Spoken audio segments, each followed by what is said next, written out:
HCF का जो multiple है, इन दोनों की जब गुणा करते हैं तो आपके पास जो नंबर दिए होते हैं उन नंबर के गुणा के ये बराबर होते हैं। ये याद रखना, ये फार्मूला बड़ा यूज होता है। जब LCM और HCF की गुणा करते हैं, product of two number is always equal to the HCF of and LCM of that numbers. ठीक है। अच्छा, उसके बाद में अगर आपके पास में नंबर दो से ज्यादा हो या n नंबर्स का केस हो, तो ये फार्मूला बहुत इंपॉर्टेंट है। इस फार्मूले में क्या है, सभी नंबर का आपने मल्टीपल करना है जितने नंबर आपको दिए होंगे। उसके बाद में HCF की पावर n-1, n यहाँ पे वो टोटल जितने नंबर हैं उनकी संख्या है, n-1 और उसके मल्टीप्लाई में LCM। इस पे भी कई बार आपको क्वेश्चन मिल जाएंगे। इसी के साथ साथ में एक फार्मूला आपको और भी इसमें याद रखना है, LCM is equal to HCF multiply by other factor. Other factor वो होते हैं, जैसे कोई संख्या आपको दी है, नंबर दिए हैं, जिनका HCF निकालने के लिए आपने उनके फैक्टर किए, और फैक्टर में जो कॉमन फैक्टर आ गए वो तो आपने उठा लिए HCF निकालने के लिए, जो बाद में बच गए उनको बोलते हैं अदर फैक्टर। ठीक है, इस पे भी क्वेश्चन कई बार आपको मिलते हैं। तो LCM is equal to HCF multiply by other factor, ये आपने याद रखना है। चलो, अभी जो सबसे इंपॉर्टेंट क्वेश्चन है जो पेपर में आते हैं बहुत बार, वो ये कि जो ये भिन्न वाले क्वेश्चन होते हैं, परिमेय संख्या जिनको हम बोलते हैं, इनका HCF LCM कैसे निकाला जाए, ये बच्चों में बड़ा कंफ्यूजन रहता है। तो एक क्वेश्चन लिया है जिसमें दोनों ही आपको रिजल्ट निकालने के दिखाएंगे, HCF और LCM का।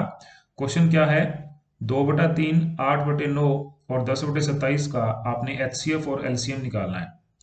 तो HCF निकालने के लिए फार्मूला आपने क्या यूज करना है, हमेशा याद रखना, ऊपर वाले जो नंबर्स हैं 2, 8, 10, इनका तो आप HCF निकाल लेंगे, और जो नीचे वाले नंबर हैं 3, 9, 27, इनका आप LCM निकाल लेंगे और उनका रेशियो कर लेंगे, जिसके बाद जो रिजल्ट आएगा वो आपका आंसर होगा। HCF में याद रखना है, ऊपर वाले नंबर्स का HCF निकालना है, नीचे वाले नंबर का LCM निकालना है, उससे क्या निकलेगा, HCF निकलेगा। इसी का अपोजिट कर दोगे, उल्टा कर दोगे तो LCM निकल जाएगा। LCM में क्या करोगे, ऊपर वाले नंबर का LCM निकालोगे, नीचे वाले नंबर का HCF निकालोगे, यानी जो निकालना है, HCF निकालना है तो ऊपर HCF रखो, और LCM निकालना है तो ऊपर LCM रखो, उसके अपोजिट में नीचे वाला कर दो, आपका रिजल्ट आ जाएगा। ये बहुत इंपॉर्टेंट क्वेश्चन है और ये फार्मूला आपको अच्छे से देखना है। चलिए, उसके बाद में बात करते हैं नंबर सिस्टम की। नंबर सिस्टम में क्या है, डिजिट्स आपको पता है 0 से लेके 9 तक होते हैं। ठीक है, इन्हीं 10 डिजिट से ही सारी दुनिया भर की संख्याएं बनी हुई हैं। उसके बाद में बारी आती है प्राकृतिक संख्या यानी कि नेचुरल नंबर्स। तो नेचुरल नंबर क्या होते हैं, जो 1 से लेके इन्फिनिटी तक होते हैं। ठीक है, नेचुरल नंबर होते हैं 1 से लेके इन्फिनिटी तक। उसके बाद में ओड नंबर होते हैं 1, 3, 5, 7 up to infinity. Even number 2, 4, 6, 8 up to infinity. जो इंपॉर्टेंट है इसमें वो ये है कि अगर आप दो इवन नंबर को जोड़ते हैं तो उनका रिजल्ट इवन आता है। जैसे आप 2 और 4 को जोड़ें तो उनका रिजल्ट 6 आएगा, तो 6 अपने आप में क्या है, इवन नंबर है। आप अगर कोई दो ओड नंबर को जोड़ते हैं तो उनका रिजल्ट भी इवन आता है, ये बड़ा इंपॉर्टेंट है। कोई भी दो ओड नंबर को जोड़ोगे तो उनका रिजल्ट भी क्या आएगा, इवन आएगा। जैसे आपने 1 और 3 को जोड़ा 4 आया, आपने 3 और 5 को जोड़ा 7 आया, आपने 5 और 7 को जोड़ा 12 आया, तो इवन रिजल्ट आ रहा है। ठीक है, तो ये आपका हो गया कि दो इवन को जोड़ोगे तो इवन आएगा, दो ओड को जोड़ोगे तो ओड आएगा। दो इवन और ओड को जोड़ोगे या ओड और इवन को जोड़ोगे तो उनका रिजल्ट ओड आएगा। एग्जाम्पल में देख सकते हैं, जैसे 2 और 3 को जोड़ा 5 आया, एक इवन है एक ओड है। या यहाँ पे एग्जाम्पल ले सकते हैं, 4 और 5 को जोड़ा तो 9 आया। ठीक है, तो ये बड़ा इंपॉर्टेंट है, पहले रिपीट हुए हैं क्वेश्चन इसके ऊपर, तो इसको आपने याद रखना है।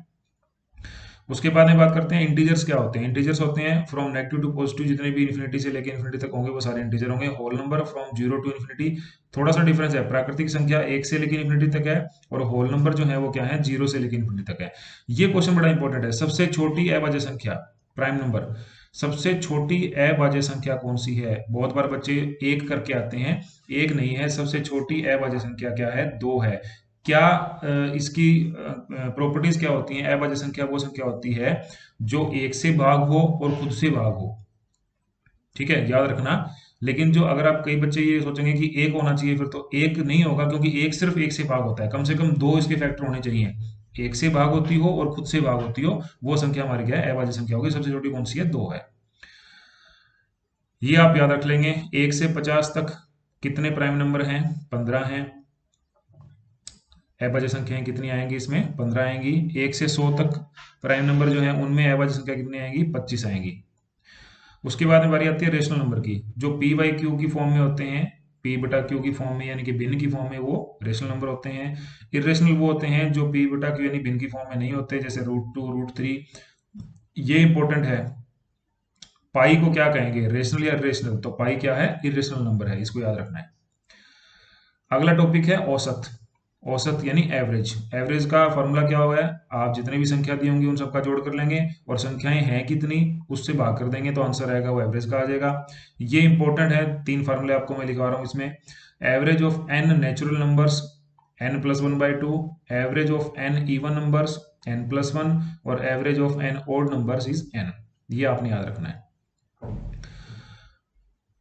एक क्वेश्चन डिविजिबिलिटी में भी आपको मिलेगा, बड़ा रिपीट हुआ ये क्वेश्चन, तो डिविजिबिलिटी के रूल आपको मैं इसमें बता रहा हूं। डिवाइड बाय 2 यानी कोई संख्या 2 से कब भाग होगी, जब उसका लास्ट नंबर यानी लास्ट का जो अंक है, डिजिट है, वो या तो 0 हो या वो इवन हो, तब वो 2 से भाग हो जाएगी। डिवाइड बाय 4, डिविजिबल बाय 4 में क्या होगा, लास्ट के 2 जो अंक हैं वो अगर 4 से भाग हो रहे हैं तो वो संख्या 4 से भाग हो जाएगी। डिविजिबल बाई 8 में क्या होगा, अगर लास्ट के 3 अंक जो हैं वो 8 से भाग हो रहे हैं तो वो संख्या 8 से भाग हो जाएगी। डिवाइड बाई 16 में क्या होगा, अगर लास्ट के 4 अंक डिवाइड हो रहे हैं 16 से तो वो संख्या 16 से भाग हो जाएगी। इसी तरीके से लास्ट 32 से कैसे होगा कि लास्ट के 5 अंक अगर डिवाइड हो रहे हैं 32 से तो वो संख्या जितनी भी बड़ी होगी वो 32 से भाग हो जाएगी। उसके बाद बात करते हैं डिवाइड बाई 3। 3 से कब भाग होगा, जितनी भी नंबर आपको संख्या दी गई है उनके डिजिट हैं उनको जोड़ दो, जो सम होगा डिजिट्स का अगर वो 3 से भाग हो रहा है तो वो संख्या भी 3 से भाग हो जाएगी। ठीक है। डिवाइड बाई 5 का क्या रूल है, या तो लास्ट में 0 हो या लास्ट में 5 हो तो वो डिवाइड हो जाएगा 5 से। डिवाइड बाई 6 का क्या रूल है, वो संख्या 2 और 3 से भाग होनी चाहिए, अगर वो 2 और 3 से भाग हो रही है तो वो संख्या 6 से भी भाग हो जाएगी। डिवाइड बाई 9 का क्या रूल है, जो 3 का रूल था वही 9 का रूल है कि अगर सम जो है नंबर्स का वो डिवाइड हो रहा है 9 से तो वो संख्या भी 9 से भाग हो जाएगी। अच्छा, ये इंटरेस्टिंग है, डिवाइड बाई 11, ये पेपर में आता भी है। इसमें क्या करना है, जो नंबर आपको दिया होगा जैसे 1331, ये आपको एक नंबर दिया है, आपने क्या करना है, जो ओड प्लेस की वैल्यूज होंगी और जो इवन प्लेस के नंबर्स होंगे उनको आपने अलग अलग जोड़ के रखना है। जैसे यहाँ पे मैंने ओड प्लेस उठाया तो 1 और 3 इनको जोड़ दिया, इसका वैल्यू 4 बना। फिर मैंने इवन उठाया 3 और 1 इसको जोड़ दिया, इसका वैल्यू भी 4 बना। अब इनको एक संख्या की फॉर्म में लिख लो, ये बन गया 44। अब ये क्या 11 से भाग हो रही है, 11 से भाग हो रही है तो वो क्या होगा, पूरी की पूरी संख्या भी 11 से भाग हो जाएगी। या तो ये याद रखना आपने, या तो इनका जो वैल्यू है वो 0 आना चाहिए जो भी आपको दिया गया है, या ये डिवाइड बाई 11 के केस में आएंगे रिजल्ट के अंदर, तो ऑटोमेटिक आपको आंसर मिल जाएगा। चलो, ये क्वेश्चन भी बड़ा इंटरेस्टिंग है, बहुत बार अलग से केस पूछा गया है। फर्मेंट सेक्सुअल प्रमेय, इसमें क्या है, n की पावर p-1/p, तो रिमाइंडर आपका हमेशा 1 होगा। ये आप क्वेश्चन से देखो आपको समझ आएगा। जैसे 50 की घात 16 है, 50 की पावर 16, 17 से डिवाइड करना है तो पूछ रहे रिमाइंडर क्या होगा, तो रिमाइंडर 1 होगा। इसमें सेट हो जाएगा, n हमारा 50 है, याद रखना n भी p से भाग नहीं होना चाहिए, n 50 है, p जो नीचे दिया गया वो वैल्यू होगा, तो ऊपर 16 दिया है तो ऑटोमेटिक 17 - 1 हो गया। तो इस तरह का फॉर्मेट आए तो आप याद रखोगे उसका रिमाइंडर क्या होगा, 1 होगा। कंडीशन इतनी है कि नीचे वाले नंबर से ऊपर पावर वैल्यू जो है वो 1 कम होना चाहिए।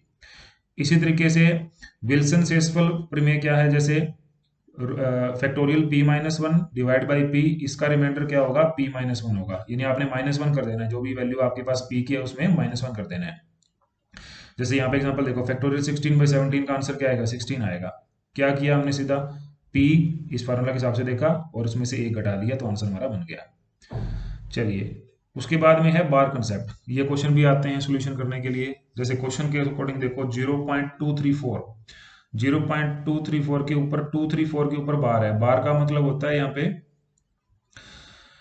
पी वाई की फॉर्म में इसको लिखना है सिंप्लीफाई करके, और बार का मतलब इस तरह से आप लेके चलेंगे कि जो बार वाले नंबर्स हैं, संख्या है, उनको लिख लो पहले, उसके बाद बार से पहले जो वैल्यूज हैं उसको लिखो। जैसे यहाँ पे 234 था बार के नीचे, उसके अंदर यहाँ कुछ नहीं है तो इसको 0 लिखा, और डिवाइड में जितने के ऊपर बार है उतने के आपने 9 लगाने हैं। यहाँ पे 3 पे बार है तो 999, 2 पे होता तो 99, 1 पे होता तो, ठीक है, उसको आप क्या लिखते, 9।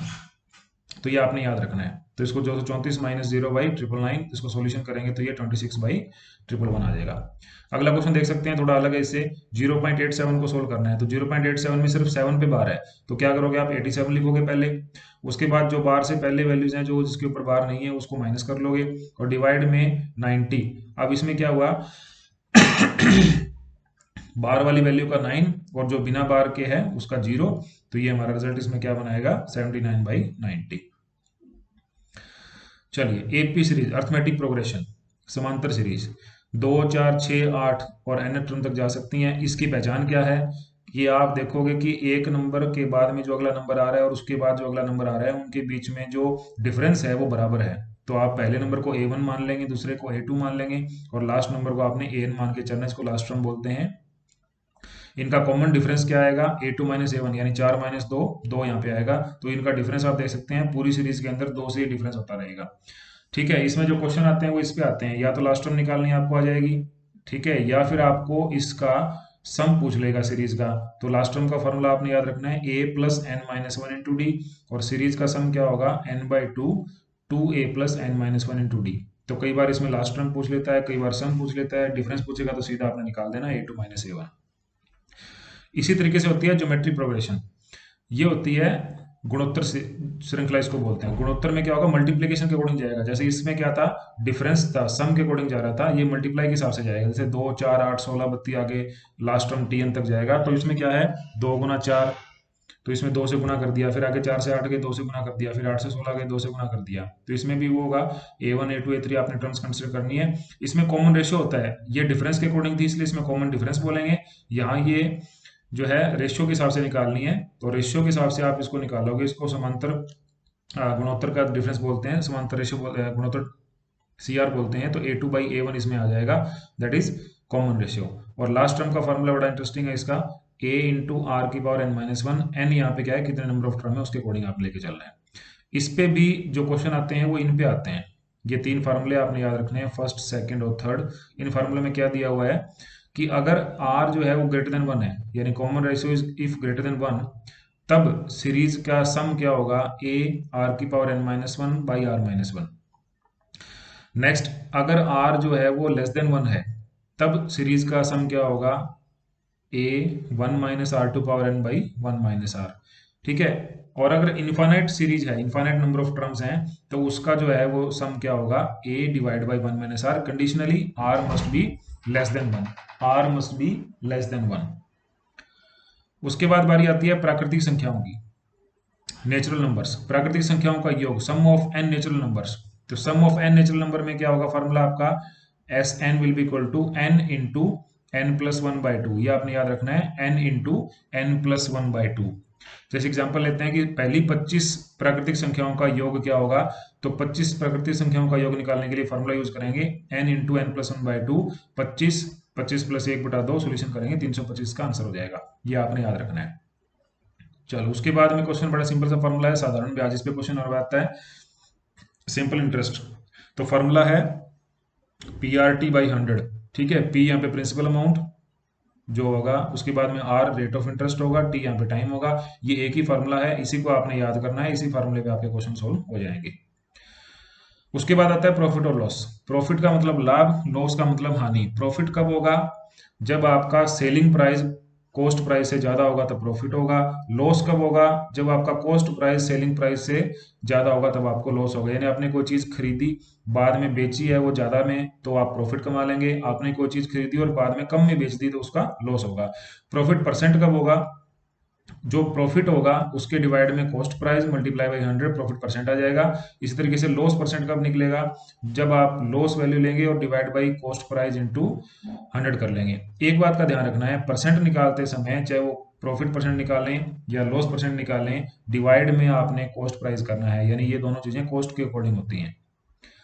क्रमिक बट्टा यानी लगातार बट्टा, एक बार 2 बार 3 बार, कितनी बार आपने जैसे डिस्काउंट दिया उसके अकॉर्डिंग है। तो एग्जाम्पल समझ लो 50% के बाद में 40%, 2 प्रकार के आपको डिस्काउंट दे दिए, फिर पूछा है कि रिजल्टेंट डिस्काउंट क्या होगा, तो उसको निकालने के लिए फॉर्मूला है ये a plus b minus a गुणा बी बटे 100। तो a और b मैंने ये मान लिए 50 और 40, तो 50 जमा 40 माइनस 50 गुना 40 बटे 100%, तो ये हो जाएगा 50 और 40 का जोड़ हो जाएगा 90, माइनस इसको सोल्व करोगे तो ये आ जाएगा 20, यानी इसका आंसर क्या होगा 70%। ठीक है, इस तरीके से आपने करना है। इसके बाद है इन्फानेट सम और एडिशन। इस तरह के क्वेश्चन बड़े मिलते हैं आपको कंप्यूटर एग्जाम में, जैसे a+√a+√a ये चलता रहेगा, अनंत तक चलता रहेगा। तो इसका सोल्यूशन आपका क्या है, √4a+1+1/2, ये आपको याद रखना है। अगर इसमें माइनस आ जाए तो माइनस में आपने क्या करना है, 4a+1 -1/2। ठीक है, उसके बाद में अगर प्लस माइनस अल्टरनेटिव आता रहेगा तो आपने क्या करना है, √4a-3+1/2। इस तरीके से अगर कुछ प्लस माइनस नहीं दिया, सीधा मल्टीप्लाई के हिसाब से आ रहा है, √a, इस तरीके से आ रहा है और लास्ट तक जा रहा है, तो उसका आंसर होगा ए। उसके बाद में रूट की पावर देखनी है आपने, क्यूब रूट है या स्क्वायर रूट है या 4 टाइम रूट के हिसाब से आ रहा है, तो उसको निकालने का फॉर्मूला होगा, आपने उस नंबर का रूट करना है और जो एन वैल्यू दी गई है उसको एक माइनस करके कर देना, वो आपका आंसर होगा। इसी तरीके से इस तरीके से वैल्यू आ रही है, एन पदों तक वैल्यू आ रही है, तो ये वो ऊपर वाले क्वेश्चन बन गया। अगर इसकी जगह डिवाइड दे दिया, ये तो थे मल्टीप्लाई का क्वेश्चन, अगर इसकी जगह डिवाइड दे दिया तो उसमें क्या करना है, यहाँ आपने जैसे n-1 किया है उसकी जगह आप यहाँ क्या कर देंगे, n+1 कर देंगे। चलिए इसी तरीके से देखते हैं कंपाउंड इंटरेस्ट। कंपाउंड इंटरेस्ट में क्या है, चक्रवर्ती ब्याज में जो सिंपल इंटरेस्ट था उसी तरीके से ही सोल्व करेंगे, इजी वे में कंपाउंड इंटरेस्ट की वैल्यू निकाल लेंगे। जैसे क्वेश्चन के अकॉर्डिंग देखो, 1,000 रुपए पर 10% की दर से 2 वर्ष के लिए कंपाउंड इंटरेस्ट भी निकालो, सिंपल भी निकालो, कंपाउंड सिंपल का डिफरेंस भी निकालो, टोटल अमाउंट क्या है वो भी निकालो। तो क्या करना है, 1,000 रुपए रेट क्या है, 10% है, तो 10% को 1/10 लिख लेंगे। तो आपने क्या करना है, 2 लाइनें लगानी है 1,000 के नीचे और पहली और दूसरी जगह पे 1/10 के हिसाब से 1,000 को आपने यूज करना है। तो क्या बना, ये 1,000 का 1/10 करोगे तो क्या होगा, 100 हो जाएगा, यहाँ भी 100 हो जाएगा। उसके बाद क्योंकि कंपाउंड इंटरेस्ट है तो उसमें आप क्या करोगे, जो फर्स्ट टाइम किया था उसको 1/10 से दोबारा ट्रीट करोगे और उसका आंसर 10 आया। अब इन तीनों को जोड़ दो, ठीक है, इस 100 को जोड़ दो, उसके साथ में ये 100 जोड़ दो और ये 10 जोड़ दो, ये तीनों को जब जोड़ोगे तो आंसर आपका निकला कंपाउंड इंटरेस्ट का। ठीक है, और उसी तरीके से अगर सिर्फ आप ऊपर वाली वैल्यू को ऐड करोगे, यानी कि आप सिर्फ इनको जोड़ोगे, पहली और दूसरी को, इन वैल्यू को आप जोड़ोगे, तो उसका जो रिजल्ट मिलेगा वो नहीं मिलेगा आपको सिंपल इंटरेस्ट के हिसाब से। दोनों का डिफरेंस यानी लास्ट वाली वैल्यू आई तो वो आ जाएगा आपका difference of compound and simple. और अमाउंट निकालना है तो आपने क्या करना है, 100 को भी 1000 को भी जोड़ना है, दोनों 100 को भी जोड़ना है और इस 10 को भी जोड़ना है, वो आपका कंपाउंड आ जाएगा। चलिए एक क्वेश्चन, ये फार्मूला बड़ा इंटरेस्टिंग है, टाइम एंड वर्क। ये लास्ट फार्मूला भी इस वीडियो में आपको बता रहे हैं, time and work. Time and work का क्वेश्चन भी पक्का मिलेगा। इसका एक फार्मूला याद रखना, एमडीएच। एमडीएच के मसाले आते हैं, उसी फार्मूले से आपको याद हो जाएगा। 2 कंडीशन आपको दी होंगी कि एक आदमी या 2 आदमी इतने समय में इस काम को करते हैं, अगला आदमी इतनी देर में इस काम को कर पाएगा या उसको कितना टाइम लगेगा, कितने दिन में कर पाएगा, इस तरीके से क्वेश्चन आएंगे। तो उसमें क्या करना है, दोनों कंडीशन कंपेयर कर लेना। ये आपका मैन, डेज एंड आवर्स, ये कंपेयर करके क्वेश्चन को निकाल लो, आपका आंसर बिल्कुल ठीक आएगा। तो ये था वीडियो आपके लिए जिसके अंदर हमने आपको डिटेल करी है ऐसे क्वेश्चंस जो जिनकी प्रोबेबिलिटी काफ़ी अच्छी है एग्जाम में आने की। तो इनको आप याद करें, प्रैक्टिस करें। Thank you so much.